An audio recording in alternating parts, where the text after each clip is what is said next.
how thrilling her existence had become.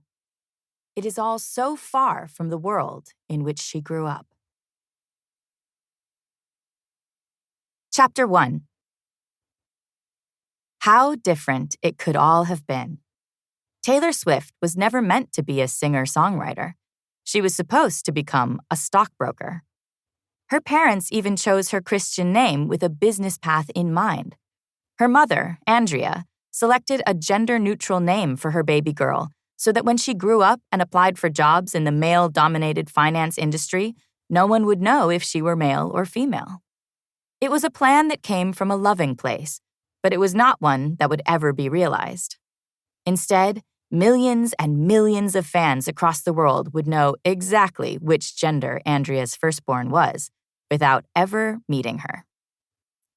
In Taylor's track, The Best Day, which touchingly evokes a childhood full of wonder, she sings of her excellent father, whose strength is making me stronger. That excellent father is Scott Kingsley Swift, who studied business at the University of Delaware. He lived in the Brown Residence Hall. There, he made lots of friends, one of whom, Michael DeMuzio, would later cross paths with Taylor professionally. Scott graduated with a first-class degree and set about building his career in similarly impressive style. Perhaps a knack for business is in the blood. His father and grandfather also worked in finance. Scott set up his own investment banking firm called the Swift Group, which offered clear, well-informed financial advice under the Merrill Lynch umbrella.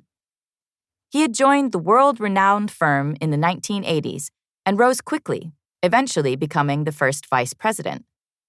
He often traveled with his work, and it was on one such trip to Harris, in Texas, that he met a young lady, 6 years his junior, called Andrea Gardner Finley.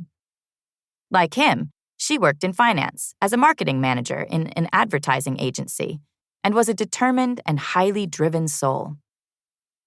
Although the two found that they had a great deal in common, Andrea was focused more on her career than thoughts of marriage when Scott first crossed her path.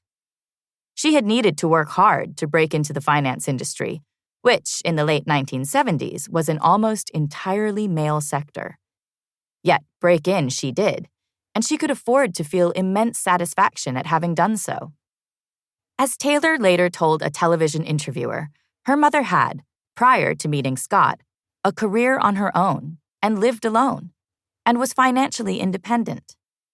Taylor's knowledge of this dimension of her mother's past has filled her with respect for Andrea and shaped her own approach to work and life.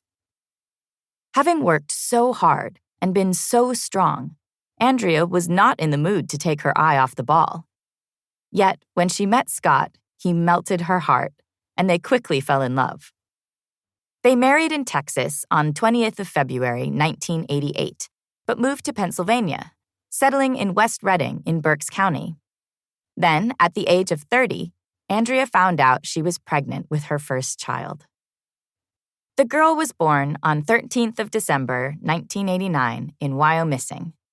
They named her Taylor Allison, and she showed very early signs of the star quality that would propel her to fame later in life. Within hours of her birth, the baby girl had already made quite an impression on a member of staff at the hospital. A pediatrician told Andrea, "She's a really good-natured baby, but she knows exactly what she wants and how to get it." At the time, Andrea wondered what on earth the man was talking about. How could he possibly read the personality of a baby just a few hours old? In time, Andrea would have to agree that his description had been right on the money. For those who believe in birth order, the theory that a significant amount of your character and life experience is determined by the order in which you are born into your family, as first, middle, last, or only child, Taylor's firstborn status is pertinent. Firstborns enjoy uninterrupted attention from their parents until a sibling arrives. Typical characteristics of firstborns are a pronounced eagerness to please and an increased tendency to conform to rules. However, firstborns are likely to show responsibility or leadership in crisis situations.